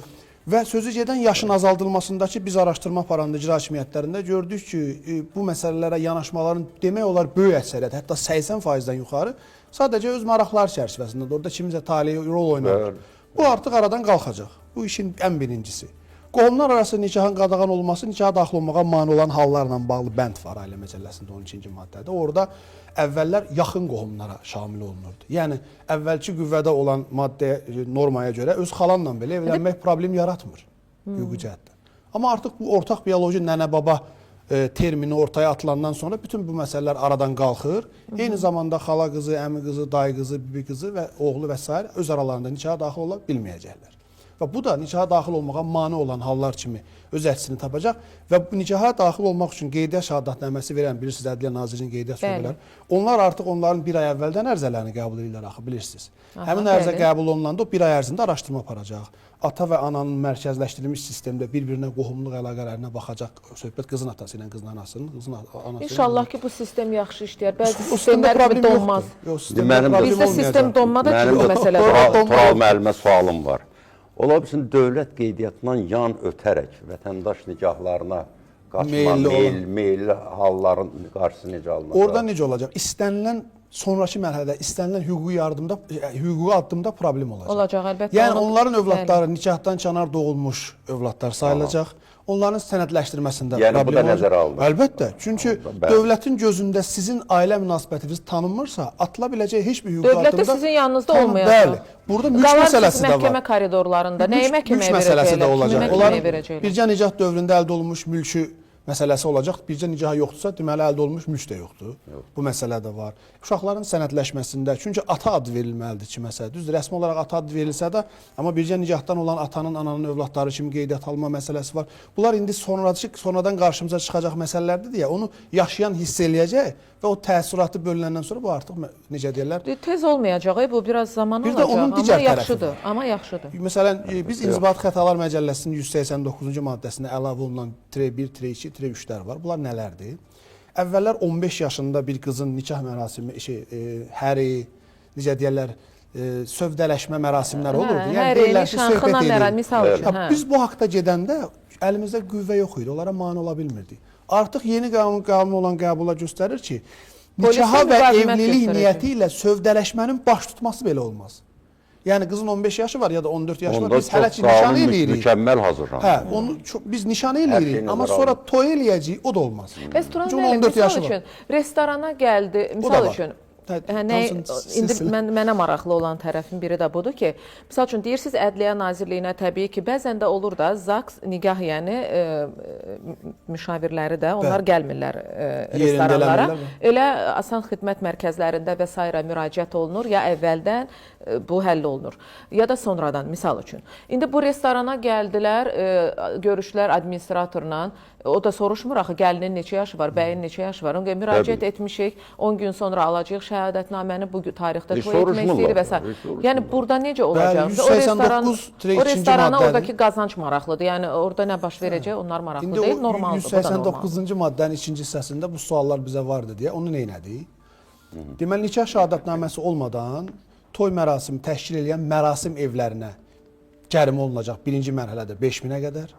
Bir il ərzində bir dəfə cəriməni ödəyəcəm, bir də hal baş verməz deyə düşünərsə, 9 və 13 min manata qədər cərimə olunma ehtimalı var. 189-cu maddə 2-ci İnzibati Xətalar Məcəlləsi. Bu da bir toydan 3 və yaxud da 5 və yaxud da 6 min xeyir götürə bilən bir şadlıq sarayı 13 min manat cərimə olunmaq istəməz. Bu ehtimal niyyədir bəs, əgər qanun... Çünki əgər ola bilsin ki, kimsə siz dediyiniz kimi başqa variantlardan istifadə edə bilər, onda o cərimələnsin və öz cəzasını alandan sonra nəzarətə götürülür həmin şadlıq sarayı ərazi üzrə müvafiq qurumlar tərəfindən və təkrar baş verməsinin qarşısını alır. Artıq nikah şəhadətnaməsi olmur. Heç bir istisna yoxdur. Yox. Heç bir istisna yoxdur. Olmaz. Eyni zamanda dini məsələlərlə bağlı da əlavəmiz var. 189-3. O nədir? Nikah şəhadətnaməsi olmadan dini kəbin kəsən din xadiminin cəriməsi olacaq 1000 manat. Bir il ərzində təkrar baş versə 2000 manat. Onlara daha çox cərimə qoymaq lazım idi. Bəli. Əslində 50 manata kəbin kəsən bir din xadiminin 1000 manat cərimə olunması çoxdur mən bilən. O artıq o səhvi bir də eləməz. Çox deyil. 1000 manat mən bilən. Amma ikinci dəfə olarsa il ərzində təkrar törədilərsə o normalar əsasən sanksiyalar fərqli olur. Faiz gəlir. Hə, yox. 2000 olur. Təkrar olursa. Norma onu və eyni zamanda bu hallarla bağlı, bu cərimələrlə bağlı məsələlər bunun inzibati tərkibidir. Bir də nikaha daxil olmağa məcbur olan hallar var. Bu necə? Bizim Cinayət Məcəlləsində 176-cı maddə var. Qadını nikaha daxil olmağa məcbur etmə. Onu dəyişmişik, dispensiyasında dəyişləymişik. Nikaha və erkən evliliyə. Niyə erkən evliliyə? Ailələrin də təzyiqi olur. Onu deyəcəkdim. Ailələrin də təzyiqi çox olur. vaxt qızın özündən soruşanda deyir ki, hə mən özüm istəmişəm. Amma məsələ odur ki, siz 10 yaşından ona dəftər kitab yerinə cehiz alıb, toydan danışıb, gəlinlikdən danışıb, psixoloji yükləyəndə artıq 16 yaşında qız elə bilir ki, həyat toydan ibarət. Bəli. O da əslində silsilə zorakılıq. Uşaqdır da. Vadar etmədi, həm də o qız istəmir ki, ailədə konflikt olsun. Ona görə o təzyiq əlbəttə deyir ki, mən istəmişəm. Üzr istəyirəm, xəmir kimi ona suyunu, onu bunu nə qədər qatdın, o qədər yoğura biləcəksən də. O uşaqdır, o nə bilsin. Təhsilə yönləndirsə zaman açılır göz. Mən verilişin birinci hissəsində qeyd elədim. Valideyn faktoru burada çox önəmlidir. Baxır uşaq qulağı eşidəndən, dərk edəndən, onun beyin ölçüsünə görə, dərk etməsinə görə evdə hansı söhbətlər gedir? Üzr istəyirəm, uşaq evin güzgüsüdür. Uşaq evin güzgüsüdür. Hələ yaxşı ki, bugün, valla biz o smart telefonları deyirik, belə elə, təbii ki, mənfi tərəfləri də var. Amma üzr istəyirəm, deyir, o alət cərrahın əlindədir də. O cərrah yaxşı deyilsə, orada hansı uğurlu əməliyyatdan söhbət gedə bilər? Əgər cərrah yaxşıdırsa, orada heç son model bir alətin olmağına ehtiyac yoxdur. Bilirsiniz, sənət baxımından Əlnur xanım, bizdə maarifləndirmə də çox zəifdir. Yadınızdadır, Sovet dönəmində nə cür filmlər çəkilirdi bu barədə, nə cür kitablar, nə cür... Yəni, insanları maarifləndirmək üçün, onları savadlandırmaq üçün, bu məsələlər barədə onlara bilgi vermək üçün doğrudan sənət əsərinin gücü, qüdrəti böyükdür axı. Təsəvvür edin ki, elə bir görürsünüz, Əhməd Ardadır filmi, adi bir misal gətirəm.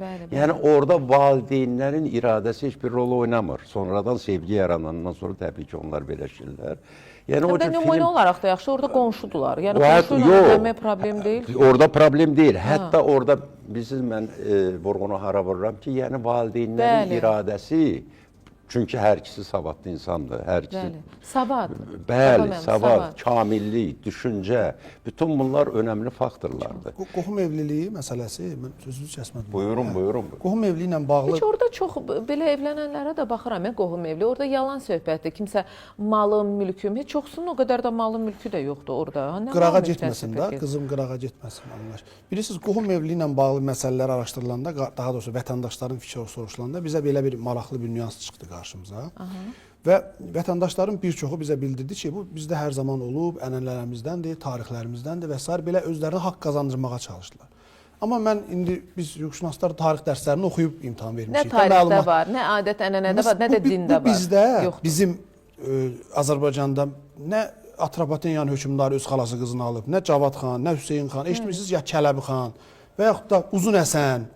Kim öz qohumunu, öz əmsi qızından alıb? Var bilə, mən bilmirəm, müəllim bəlkə daha fərqli. Yox, bu atavizmdir, bu müsəlmançılıqdan çox-çox qabaq daha fərqli, yəni dinə də dəxli yoxdur bu məsələ. Ona görə də demək, haqq qazandırmaq üçün, yəni bəhanə üçün bu tip məsələlər olur və bəzən belə bildirirlər ki, bizim nənə babamız qohum olub, bax, indi hər şey qaydasındadır. Baxırsan, uşağı 6 yaşında cümlə qura bilmir, deyir, bizim nəsildə belədir. Deməli, hamımızda problem var. Genetik. Deməli, hamıda var da bu problemin aradan qaldırmaq. O genetik fəsad davam edir, nəsillər boyu əlbəttə ki. Bunu anlamaq lazım. İkincisi də birbaşa olan uşaqlar görür, sağlam uşaqlar. Onlar dərk eləmir ki, ola bilsin ikinci nəsildə. Üçüncü nəsildə mütləq üzə çıxmalı, üzə verəcək. Əlbəttə, bu elmdir bu. Biz araşdırma aparanda qohum evli ilə bağlı bir çox qurumun rəyi toplananda qohumlar arası nikahlardan olan uşaqların genetik xəstəlik daşıyıcılarının ehtimalı 75%-ə qədər qalxdı. Bu demək ki, 4 qohum evlisinin 3-ünün genetik xəstəlik daşıma potensialı var. Genetikamız da necə korlansın? Bu qədər. Və dünya təcrübəsinə də baxdıq. Dünyada inkişaf etmiş ölkələrin demək olar heç birisində buna icazə verilmir. Yoxdur, bəli. Xüsusi hallar var. Əgər sizin çoxalma ehtimalınız yoxdursa, Amerikanın müvafiq ştatlarında özünə məxsus qanunlar var. Bəli. Araşdırmada belə bir maraqlı bir şey çıxdı qarşımıza ki, əgər siz dünyaya uşaq gətirmə potensialında və yaxud da fikrində, düşüncəsində, ehtimalında deyilsə, olar. Yəni əslində sizi şeyləmir, məhdudlaşdırmır. Geni qorumağa çalışır. Bəli. Belə yanaşmalar da var. Qətiyyətlə qadağan olunmalar da var. İndi çox gözəl ki, inşallah ayın 1-dən də biz bunun qarşısını tamamilə alacağıq. Kənd yerlərində bu məsələdə artım səviyyəsi daha çoxdur da. Buna səbəb nədir? Uşağın artımı? Yox, yəni qohum evlilikləri. Hə, çünki gördükləri ətraf azdır. Şəhər yerində insan çoxdur, onların gördüyü yer çoxdur. Kənd yerlərində universitetdə oxumur, daha fərqli yerlərə getmir. Gördükləri ətrafında insan az olduğuna görə öz ətraflarından ayrılır. Tanıdığımız adam olsun məntiqi, yaddan gələn bəla məntiqi bizim təfəkkürümüzdə var deyə bu formada yanaşmalar var. Amma yad daha Həm də bir qeyd elədim ki, orada yengələr fəaliyyət göstərir də. Bir xanım bütün qohum əqrabanı bir-birindən calaşdırır. Belə şeylər də var. Həm də biraz kənd o əxlaqı, kənd abır həyası falan, o gözü açıq deyil orada oğlanların, qızların. Elə qonşuda, adətən də qonşuda əmi qızı, xala qızı belə olur. Qohum qardaş da bir məhəllədə olur. Bilirsiniz, faciəvi nüans nədir? Bu uşaqların yerinə, misal üçün də, əsas da qız övladlarının yerinə, hətta oğlanları da deyərdim, valideynlər qərar verir. Hətta biraz əvvəl verişimizin birinci hissəsində səhv etmirəmsə, Jalə xanım dedi ki, göbək kəsdi, belə bir hətta bir anlayış da var. Yəni doğulur uşaqlar, heç bunlar yəni ki, uşaqdılar, bunları qucağında düzgün saxlamazsan. Dədə Qorqud dastanında var o göbək kəsmə məsələsi. Yəni ki, göbək kəsdi, yəni ki, bu sabah bu cütlüklərin uşaqları olur xəstə və bunlar faktdır da, faktdır. Bunlar özləri qərar verə bilmir evlənməyə, o xəstə uşağın yükünü necə daşıyacaqlar? Daşıya da bilmirlər. Faciələr yaranır. Görün nə qədər ailə həyatları. Əgər siz qızınızı kənara vermək istəmirsiniz, oğlunuzu kənar bir qızla evləndirmək istəmirsiniz, bəs burada yaşanan faciələr elə sizin evinizin içində yaşanan faciələrdir. Bu nəyin sığortasıdır? Və onların ayrılma prosesi də uzun olur ha. Bizim qarşımıza çıxır da. Qohumla qohum evlənəndə onların məhkəmələri uzun olur. Onların prosesləri hərbi çeşitli olur. Onların arasındakı münaqişə çox böyük olur. Sonra da hamısı bir-birindən küsür. Bəli, çünki qohumdur, kəsib ata da bilmir. Amma yad olanda düzdür, problem olmasın təkcə heç kimdə boşanma, amma yad olanda bir təhər o məsələni həll eləmək olur. O da sonradan problem yaradır.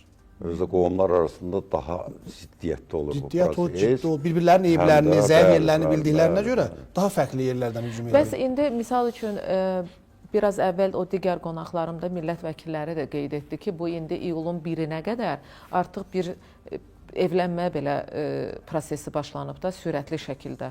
Bunların qabağını Aytural müəllim heç cürə almaq olmur. Əslində bu son aylarda deyil ki, 1 il 3 ayda bu qanun qüvvəyə minəcəyi bilinir. Bu proses 1 il 3 ayda gedir. Amma qüvvəyə minməyib də elə. Yəni 1 il 3 ayda bu var. Sadəcə son aylarda bəs bu 1 il 3 ayda ölkə mətbuatının araşdırmağa başlayıb. Qurulan ailələrin, yəni də qohum evliliklərinin görün sonra nə qədər bir qüvvəsi yoxdur da. Onların hamısının qohum evliliyi olduğu bir araşdırma yoxdur, amma əksəriyyəti var. Əslində elə bir şey tam olaraq o motivdə deyil. Bilirsiniz, maraqlı burada şəxslər yoxdur da. Restoran əksinə maraqlıdır ki, hər gün toy olur. Amma qüvvəyə minəndən sonra onlar da olmayacaq.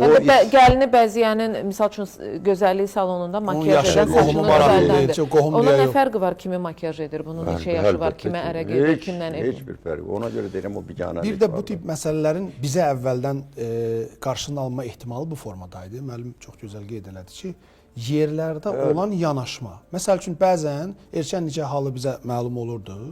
Biz aşkarlayırdıq ki, bəs qızın var məsələn 15 yaş, neçəsə aya, 16 yaş, 17 yaş arası və biz həmin məsələ ilə bağlı tədbir görməyə çalışanda gördük ki, o məktəbə artıq 10 gündür gəlmir məsələn. Məlumat verilib valideyninə ki, uşaq hardadır.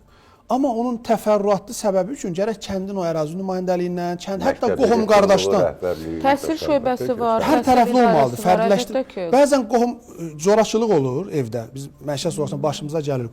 Qonşular arasında məsələni araşdıranda deyir, hə, arada səs-küy gəlirdi, eşidirdik. Eşidirdik, bə niyə demirdiniz? Hadisə baş verir, kimisə başına nəsə gəlir, ondan sonra eşidilir hamısı. Bu oğlan hansı ki, bütün ailə üzvlərini qətlə yetirdi də, ruhi problemi, yəni ruhi xəstə idi də Əhməd. O məsələdə video görüntü nə oldu? Yəni, qapının arxasından o çəkir ki, oradan necə səslər gəlir. Amma o Və ərəfədə insan nə insanı necə polis öldürür? çağırır, Bəli. nə təcili yardıma Yox, yığır, heç özündə- nə. Sadəcə orada özünü sosial qoruma mediada instinkti olur bölüşmək üçün insanda. telefona çəkirdi. Orada özünü qoruma instinkti var. Ola bilər ki, qorxub. O da ola bilər. Amma Tam telefona qınamıyorum. çəkdiyi ərəfədə polisə zəng vura bilər, təcili yardıma zəng vura bilər də. Telefonu çəkəndə Vurmuşsa qorxu belə hissi biraz. keçirdirsə, gərək heç olmasa əli Məlumat titrəyər də. verilmişdi. Həmin anda məlumat var. Ya ümumiyyətlə bizdə hansısa faciələri gülə-gülə telefona çəkmək, yəni Hə, bu da cəmiyyətin yanaşması biraz fərqlidir, Bəli, təəssüf ki. yəni. Və bir də o məsələyə böyük problem olana qədər heç kim ona fikrini bildirmir. Zorakılıq olur, uzun illər zorakılıq olur ailədə. Biz sonra o artıq fiziki formaya keçəndə, xəsarəticədə araşdırma olur, dövlətin qurumları gedir, söhbət aparmalsan, bir araşdırma, Yenə də kim istintaqın kömək eləyir, dövlət forması kömək var. eləyir də. Və orada məlumat olur ki, eşidirdik, əvvəllər də olurdu. Bəs niyə məlumat vermirdiniz? Bəs niyə deyim? Əvvəllər olurdu. Bir 10 il bundan əvvəl olan hadisənin 10 ildən sonraki qətlə qədər gəlirsə, 3 il, 5 il əvvəl desəydiniz, bəlkə daha fərqli həll eləyə bilərdiniz. Yəni belə Bu çıxır ki, yanaşma. biz səbəbə çox önəm vermirik. Nəticəyə görürük. o da Yalnızca nəticəni olmamalıdır. görürük. Nəticə O da bizə heç nə vermir. Nəticə görəndən sonra da deyir, nənəm də onu. siz o gün Nəticə ancaq statistikaya yarayır, həll eləməyə yaramır. o gün baş verən hadisə ilə bağlı qızın atasının yəni öldürülüb bəli, 21 yaşlı Bəli. oğlan qeyri-rəsmi nigahda yaşadığı 15 yaşlı. 16. Bir il artıq onlar bir yerdə yaşayırdı. Demək ki 9 ayda, 15 hə. yaşında yəni başlayıblar da bir neçəsi yerdə aydır, yaşamağa. Qızın atasının yəni jurnalistlərə verdiyi müsahibəyə baxıram, deyir ki, mənim qızımı qaçırdığı gün getdim ora, dedilər ki, yox, qalmalıdır qız burada, biz artıq bunu qaçırtmışıq və s. və s. Mən qızımı götürüb gətirə bilmədim. Haralara müraciət edib? Hara müraciət etdin? Hansı dövlət Həmin ərəfədə, orqanlarına həmin müraciət ərəfədə. etdin? Təbii ki, polisə də kimə müraciət İndi eləmək. eləyib. Etməyib də. Qaçırılma faktı varsa. Etməyib də. Məsələ odur ki, özləri ilə həll eləməyə gedib də. Qanunla dövlət Mən özləri ilə həll. televiziyadan söhbət düşdü. Bir faktı da deyim, elə mən də süjeti görmüşəm, televiziyada da görmüşəm. Bu qanunun qəbulu ona görə məni çox sevindirir ki, Cənub zonasında deyəsən bir xanım, bir ana da, ata da deyir ki, 13 yaşında qız ərə verirdilər. Dedi ki, qız mənimdir, mən böyütmüşəm, özüm bilərəm. Təsəvvür eləyin, bu adam hətta üzrxahlıq da etmir, hər iki valideyn. Deyir, özüm bilərəm, gedin işinizlə məşğul olun. Yəni, bu adamların da qarşısı alınacaq. Bəs ona görə Tural müəllim deyirdi ki, qanun olmadığı üçün biz dövlətə müqavimət meydan göstərə oxuyan bilmirik. belə valideynlərin də qarşısı alınacaq. Əgər alınacaqsa inşallah da onu bilmirəm. Cahillik, savadsızlıq. Çünki maariflənmə məntiqi də müasir dövrdə fərqlidir. O vaxt televiziyamız, bir dənə televiziyamız olardı və filmlərimiz olardı. Hər kəs ora baxardı. İndi süni intellekt siz nəyə baxsaz ona uyğun video qarşımıza çıxardır. Fərz edin biz sosial çarx hazırlamışıq. Erkən nicaha yox məsələn. Mənim baxdığım əlaqələndirilmiş videoların heç birisi o məsələyə dəxli yoxdursa, onda mənim qarşıma o video çıxmayacaq. Televiziyada demək olar gənclərin 90% baxmır. Ona görə də maarifləndirmə siyasətinin müasirləşdirilməsində belə gərək maariflənmə istəyini formalaşdırmaq lazımdır uşaqda ki, bax bu sahə üzrə nəyisə öyrənmək lazım. Amma indi süni intellekt zaten siz nəyə baxsaz onu yönləndirir sizə. Siz o videoları görmürsünüz. Böyük problemimiz də budur. Biz məktəblərə gedirik məsələn. Ən çox da məktəbə niyə gedirik? Çünki o yaşda aşkarlayanda, o yaşda məlumat verəndə uşağın beyni açıq olur. İlkin mərhələdə 5 il bundan əvvəl biz məktəbə gedəndə bizə heç bir məlumat vermirdi. 3 il əvvəl amma 1-2 nəfər zəng eləyirdi. Qaynaq xəttlərimiz var axı. Artıq son illərdə məktəbə gedirik. Problem olan kimi səhər günü bizə zəng gəlir. Bəs bu uşağın halı belə var, burada bullying var, burada erkən nicah var, bunu nişanlamaq istəyirlər, xüsusilə də bölgələrə gedən. Deməli, yavaş-yavaş bu işi nəsə eləmək olar və uşaq da ayılır ki, mən nəyə harada araşdıra bilərəm. Artıq burada uşaq da öz hüquqlarını qoruya bilir də, evdən də ona təzyiq olanda, o artıq məktəbdə maarifləndiyi üçün bilir ki, hansısa bir qaynar xəttə əlaqə saxlaya bilər. Yapışdır. Bax, məsələn, biz onları uzun illərdir məktəblərin girişinə yapışdırırıq.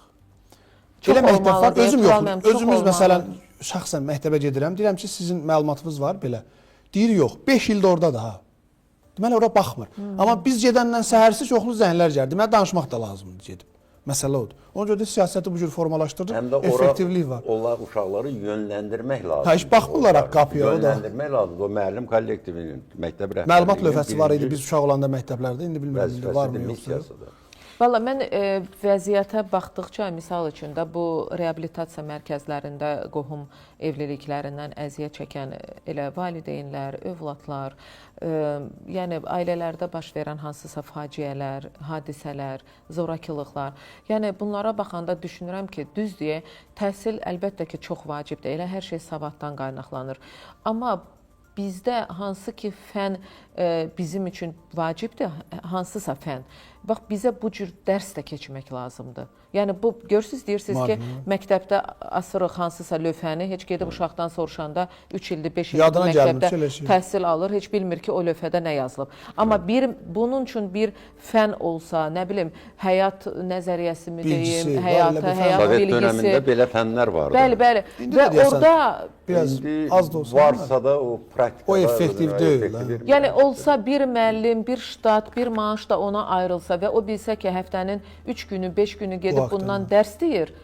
Valla mən əminəm ki, oradakı yəni uşaqlar tamam başqa cür böyüyərlər də bu cəmiyyət üçün. Biz bu məsələdən danışanda mütləq məktəbi elə siz düz qeyd elədiniz, məktəbdən çox şey asılıdır.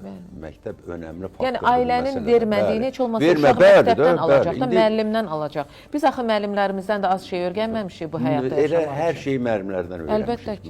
Mən belə güman edirəm. Çünki biz kənd yerində ümumiyyətlə evdə uşaqlar o qədər məşğul olurlar. Əsas məktəb, belə məktəb. Sözün əsl mənasında məktəbdir. İndi doğrudan da görürük ki, məktəblərdə nə cür hadisələr baş verir də. Yəni, bu böyük bir temadır və birbaşa bu bizim bugün müzakirə elədiyimiz məsələyə bunun dəxli var. Çünki o məktəbdə bir o ovqat olsa, inanın ki, 12-13 yaşlı qız ömründə nişanlanmağa, ərə getməyə meyilli olmaz. Çünki elə bir ovqat olmalıdır. O zaman yadınızdadır ki, məktəblərdə müxtəlif qurumlar yaradılırdı və orada onlara məhz necə davranmağı, etikanı, estetikanı, cəmiyyətə necə faydalı olmağın yollarını öyrədirdilər.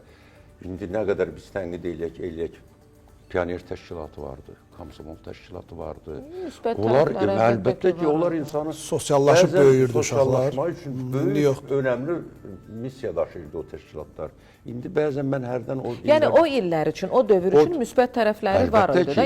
İndi 2025-ci ildir, indi artıq tamam başqa istiqamətdir. Bizim nəsil insanlar hansı məktəbi qutarıb gəlib, həmən məktəbdən çıxıb gəlib. Biz oranın məzunlarıyıq. Bəzən mən hərdən deyəndə təhsilçilərin yanında, xüsusən də rəhbərlərin yanında deyirəm, gərək sistemi dağıtmaq asandır, amma onu yeniləmək çətindir. Siz dağıtmaq yolunu tutdunuz və təzəsini də yarada bilmədiniz. Deyirsiniz, Sovet dönəmi üçün darıxırsınız, nə bilim, xidmət çəkirsiniz. Deyirəm ki, ofis sistemi deyil, onlar deyil. Biz gördüyümüz hər dövrdən müsbətləri digər dövrə keçirməliyik də. Deyirəm ki, onlara qəşəng bir fakt qarşısında qoyuram. Deyirəm, Heydər Əliyevi Sovet təhsil sistemi yetirməmişdi. İlham Əliyev, bizim cənab prezidentimiz 6 nömrəli məktəbi bitirməmişdi. Nədən danışırsınız? Onun da öz təməlində gözəl... Pis idi, sən niyə var? Və deyirəm da, Moskvada Beynəlxalq Münasibətlər İnstitutunu bizim prezident bitirməmişdi. Sovet təhsil sistemi. Dərs də deyib hətta. İndi bunu dağıtmaqla nə qazandınız? Bilirsiniz, baba müəllimə yox. Eksperimentlər keçirdiniz, gəh Bologna sistemi, gəh nə bilim, o bir sistemlərin adlarını Kurukulum. Bologna Universitetdə olur. Kurukulum məsləhət. Və bugünkü mənzərəni indi alın. Bugünkü mənzərəni siz yaradınız. Bilirsiniz nəyə bənzəyir? Misal üçün elektriçkalar var idi, tramvaylar var idi da. Mən deyirəm ki, onlar niyə ləğv olundu ki? Əksinə 2025-ci ildə biz onları daha yeni model və daha sürətli motorlarla görə bilərdik də. Avropa mərkəzində yenə var onlar. Eyni şey, yəni hər ki, yanda trolleybuslar, biz gördüyümüz yaxşı bir şeyləri digər dövrə keçirməliyik. Əski şəhər başdan ayağa Türkiyədə tramvay xəttidir. Nədən elə də gözəl görünür, elə də doğrudan da qəribə bir şəhər. Çünki bu şəhərin vacib aksesuarlarından biridir bu. Keçmişdə olan yaxşı şeyləri saxlamaq lazımdır. Mən onu deyirəm ki, üstünün daha da yaxşı şeylərdən dövrün dəyişməyi normal haldır. Biz yaşayırıq, yaşlanırıq, uşaqlar dünyaya gəlir, onlar zəmanə dəyişir, il ötür. Yəni, biz gördüyümüz yaxşı bir adət-ənənələri digər dövrə, zəmanəyə keçirtməliyik də. Və indi gördüyümüz müsbət bir şeyləri də biz övladlarımıza, övladlarımız övladlarına, yəni biz yaxşıları, dəyərli olanları, özünü təsdiqləmiş nəsihətləri, yaşanmış həyat təcrübəsini geridə qoyanda onda deməli biz ondan yaxşısını çıxarmalıyıq da ortalığa. Bir də müəllim, valideyn, uşaq üçbucağı da artıq yoxdur da. Məsələn biz Valideyn, biz uşaq olanda, valideynlər biz uşaq olanda yoxdur, müəllim bəli, mənlə bağlı istənilən səhvi bildirəndə mənim valideynim demirdi ki, mənim uşağım neyniyib ki, və yaxud da valideynlə bağlı, müəllimlə bağlı bir iradə yox idi və dərhal mənim üstümə yönəlirdi ki, sən nə səhv eləmisən məsələn. Amma indi dərhal, indi mən hamısını aid eləyə bilmərəm, dərhal müəllimi, məktəbi, sistemi boşdur çıxartmaq məntiqi ilə də yanaşmaq olmaz. Problemin var, yox, onu dövlət də bilir, biz də bilirik. Amma o üçbucaq qırılanda da baxın belə bir boşluq yaranır. Belə yaranır. Ümumiyyətlə keçmişə xor baxmaq olmaz. Məşhur böyük şair Rəsul Əmrətovun məşhur bir sözü var da, deyir, keçmişə tapança atsan, gələcək səni top atlar. İndi biz bu topun hədəfindəyik. Bu mənzərəni yaratmışıq, indi onun bəhrələrində, meyvələrində yeməyə məcburuq bu adam. Keçmişdə olan köhnə necə pis dəyərlərimiz bizi necə deyirlər, qızın döyməyən dizini döyər, qız yükü, düz yükü kimi sözlərimiz də var da ki, yəni qızı tez çıxarmaq. Obrazlı deyil. Obraz. Amma onu o formada da var. Böyüyə kişiyə olan hörmət indi məsələn mənim bu yaşıma qədər belə böyük adam gələndə ayağa qalxıram. Atam gələndə ayağa qalxıram. Çünki mən elə böyümüşəm. İndi bu indikdən sonralarda da elə olacaqmı onu bilmirik. Bunu da bir atavizm kimi, bir köhnə şey fikir kimi olmur axı. Olmur axı. O qalsa yaxşı olar da. Yəni çünki elə görmür və elə bilirik ki, əxlaqımızdadır. Və narahat hiss edirsən. Şimdi girdirsən, oturmusan, o olmaz. Bilirsiniz, nə olur olsun, mən düşünürəm ki, hələ özü təhsil almayan valideyn uşağının təhsil almasına xüsusilə maraq göstərməlidir, həvəs göstərməlidir və bu bir arzu olmalıdır. Çünki biz belə görmüşük də, indi bizim valideynlərimizin ailə qurduğu dövrlər. Mən belə valideynlər görmüşəm. Yəni ki, mən oxumamışam, sən oxu. Atam təhsilli olub, nə anam təhsilli olub. Onu deyirəm də, baba mən onu o missiyanı, Tural müəllim də düz deyir, o missiyanı məktəb üzərinə götürməlidir də. İndi hər ailədən biz ali savad, yüksək təfəkkür gözləyə bilmərik. Onların da çox güclü həyat təcrübələri analizi biz ata-anamızı heç görmürdük günlərdən. Hamısı işdə, filanda biz müəllimləri görürdük. Biz ətrafımızda olan uşaqları görürdük ki, hamı elmə, kitaba necə meyillidir. Belə söz var ki, gələcəkdə böyük adam olacam. O inan vardı. Göstərilən nümunələrin də təsiri dəyişmir. Bizə göstərdilər ki, bax 3 il əvvəl filankəs müəllimin oğlu 600 bal yığdı. Mənim göstərilən nümunə o idi.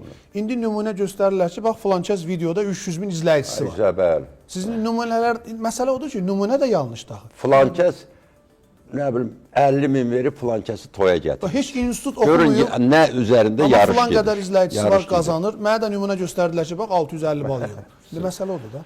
Təşəkkür edirəm gəldiyiniz üçün. Siz sağ olun. Düşünürəm ki, mövzu çox dərindir. Bəli. Mən düşünürəm ki, istiqamətlər də burada çoxdur və tez-tez, hətta iyul ayının 1-nə qədər də elə qanun qüvvəyə minəndən sonra da istiqamətləri seçib valla doğrudan da tez-tez bu mövzulara qayıtmaq lazımdır. Dediyim kimi, maariflənmə, nə bilim, çəkilən filmlər, verilən verişlər, danışan aparıcılar, yəni ümumiyyətlə hər kəs bir olmalıdır. Məktəbin önəmli missiyası mütləq. Cəmiyyətlə bağlı mövzular bir olmalıdır. Hamının fikri, məqsədi, istiqaməti bir olmalıdır. Və biraz əvvəl çox yaxşı qeyd etdik ki, əslində hər bir ailə dövlət sayılır. Çünki dövlətə gedən yol bu ailələrdən ibarətdir. Mirşahin müəllim deyirdi ki, hər döyülən qapı, hər bizim evimizə gələn qəbz, hansı ki orada ünvan yazılır, bax o ünvan da dövlət. Ona görə də o ailənizi... Onu da deyirdi ki, genimizi təmizləməyin artıq vaxtıdır. Bəli, ailəmizi, yəni o kiçik dövlətlərimizi dağıtmayın. Çünki kiçik dövlətlər dağılanda böyük dövlət yarana bilmir. Heyifdir də, yəni heyifdir. 30 ildən sonra, 31 ildən sonra Qarabağ qalibiyyətimiz, o şəhidlərin ruhu, heç olmasa bunları düşünün. Bunun üçün mənəviyyat lazımdır. Savad öz yerində, amma mənəviyyat da lazımdır. Hər biriniz əlinizi vicdanına qoyun. Verdiyiniz hər bir qərarda fərqi yoxdur. Kiçik, böyük, övladınızla bağlı, özünüzlə bağlı. Sabahınız xeyir olsun.